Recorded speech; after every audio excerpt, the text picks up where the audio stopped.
संस्कृत मित्राणी नमो नमः। मैं पूर्णिमा शर्मा आज आप सभी के लिए कक्षा अष्टम के संस्कृत पीयूषम पुस्तक से प्रथमा पाठः आश्रमः का वाचन और अर्थ लेकर प्रस्तुत हुई हूँ। तो प्रारंभ करती हूँ। अस्माकं प्रदेशस्य सीतापुर जनपदे नैमिषारण्यं प्राचीनं तीर्थस्थलम् अतीव प्रसिद्धम् अस्ति। अस्माकं हमारे प्रदेश के सीतापुर जनपद में नैमिषारण्य नामक प्राचीन तीर्थ स्थान अतीब का मतलब है बहुत प्रसिद्ध है। हमारे प्रदेश के सीतापुर जनपद में नैमिषारण्य नामक प्राचीन तीर्थ स्थान अतीव का मतलब बहुत प्रसिद्ध है।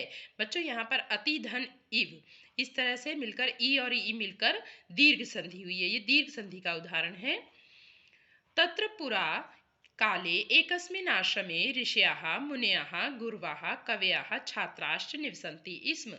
वहाँ प्राचीन समय में, काले मतलब समय में, एक आश्रम में ऋषि मुनि गुरु कवि और छात्र निवसन्ति स्म रहते थे। देखिए यहाँ पे नी उपसर्ग जुड़ा है, वस धातु है जो रहने के अर्थ में आती है। जब वर्तमान काल की क्रिया के साथ इस्म जुड़ता है तो वो भूतकाल का अर्थ देने लगती है, जबकि वर्तमान काल की क्रिया होने की वजह से यहाँ पर वर्तमान काल का अर्थ होना चाहिए था। ऐसा नहीं है। क्यों? क्योंकि यहाँ पर इस्म जुड़ गया है, इसीलिए जहाँ जहाँ वर्तमान काल की क्रिया के साथ इस्म जुड़ेगा वहाँ पर वो वर्तमान काल का अर्थ न देकर भूतकाल का अर्थ देगा। इसीलिए यहाँ पर लिखा है और छात्र रहते थे। तो पूरी लाइन का अर्थ हुआ, आश्रम में ऋषि मुनि गुरु कवि और छात्र रहते थे। आश्रम से विशाले परिसरे अश्वत्थ वट निम्बाशोक वृक्षाणां गहन छाया परिव्याप्ता आसीत्। आश्रम के बहुत बड़े, विशाले मतलब बहुत बड़े, परिसरे कहते हैं मैदान में, अश्वत्थ मतलब पीपल, वट बरगद, निम्बा नीम और अशोक के वृक्षों की गहन मतलब बहुत घनी छाया परिव्याप्ता आसीत मतलब चारों ओर फैली हुई थी। तत्र फलशालिना आम्रा अम्लक पनस पेरु वृक्षाः अपि विपुलाः आसन। तत्र मतलब वहाँ, वहाँ मतलब उस आश्रम में, फलशालिना फल देने वाले, आम्र यानी आम, आमलक आंवला, पनस कहते हैं कटहल, पेरू अमरूद के वृक्ष भी विपुलासन बहुत मात्रा में थे। ए भी वृक्षई तत्र पर्यावरणम अत्यंतम शुद्धम आसीत।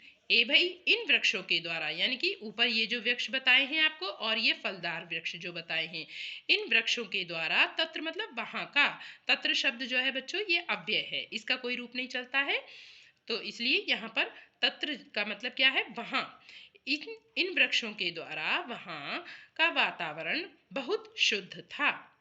येन शीतलाः वायवः मंदम मंदम निरंतरम वहन्ति स्म, जिससे ठंडी वायु धीरे धीरे लगातार वहंती मतलब बहना, वह धातु है बहने के अर्थ में आती है, लेकिन यहाँ पर जो हवा है उसको हम ना तो बहती है ऐसा भी लिख सकते हैं और चल रही थी ऐसा भी लिख सकते हैं। देखिए यहाँ पर ही वर्तमान काल की क्रिया है ये, और यहाँ पर इस्म जुड़ने से ये भूतकाल का अर्थ देगी। तो वहाँ क्या थी, जिससे ठंडी वायु यानी हवा धीरे धीरे लगातार चलती थी या बहती थी। काले काले चा मेघा वर्षति इस्म, और चा का मतलब है और, समय समय पर, मेघा मतलब बादल, वर्षति मतलब वर्षा करते थे। देखिए ये भी आपकी लट लकार की क्रिया है, लेकिन ये एक वचन की है, और जहाँ पर वहंती निवसंती इस तरह का प्रयोग किया गया है वहाँ पर बहुवचन का प्रयोग किया गया है।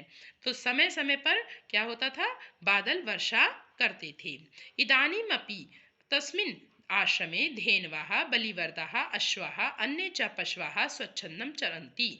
इस समय भी उस आश्रम में, धेनु मतलब गायें, यानी बहुवचन है तो बहुत सारी गायों के लिए प्रयोग किया गया है। वहाँ गायें, बलिवर्दा बैल, घोड़े और अन्य पशु, स्वच्छंद, पशु मतलब पशु, स्वच्छंदम चरंती स्वच्छंद रूप यानी स्वतंत्र रूप से घूमते थे। यहाँ पर चरंती के बाद इसम नहीं लगा है तो यहाँ पे घूमते हैं ऐसा लिखेंगे, स्वतंत्र रूप से घूमते हैं।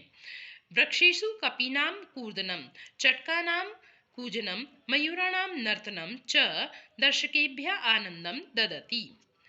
वृक्षों पर, कपीनाम कहते हैं बंदरों, बंदरों का कूदना और चिड़ियों का चहचहाना और मोरों का नाचना दर्शकों को आनंद देता है।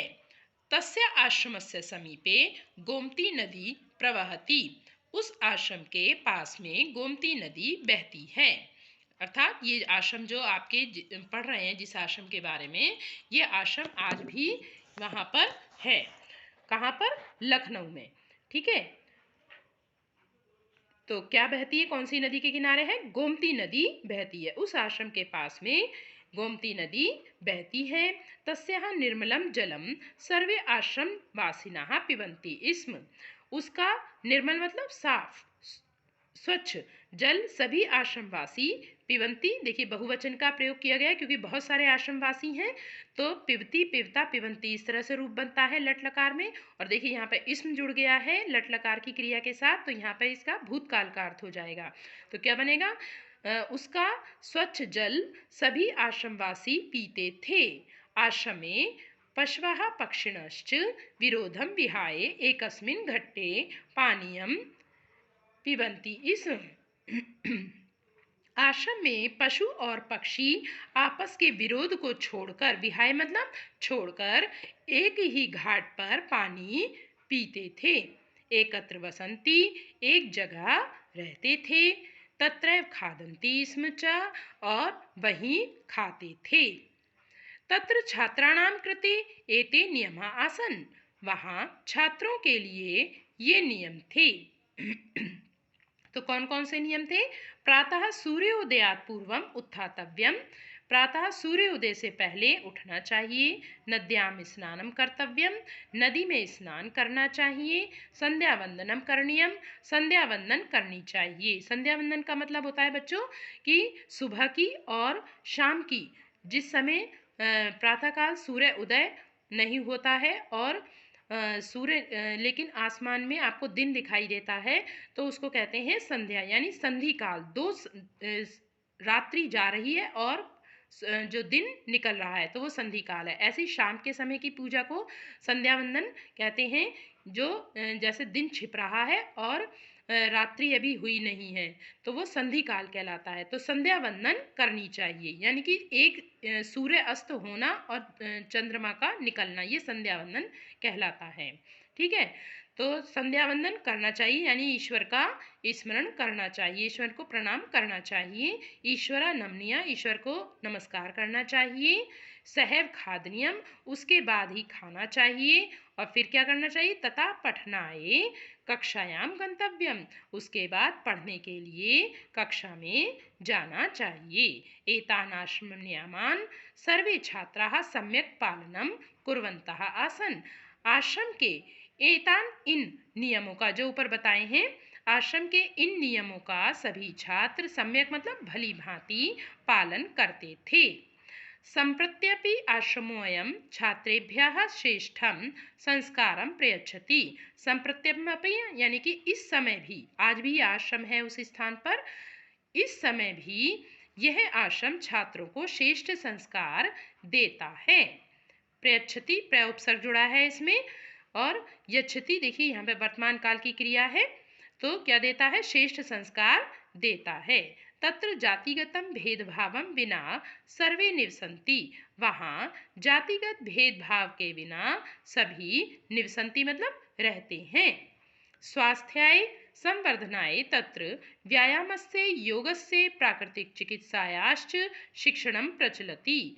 स्वास्थ्य संवर्धनाय, स्वास्थ्य बढ़ाने के लिए, तत्र वहाँ क्या, यानी कि उस आश्रम में, वहाँ व्यायाम की, योग की और प्राकृतिक चिकित्सा की।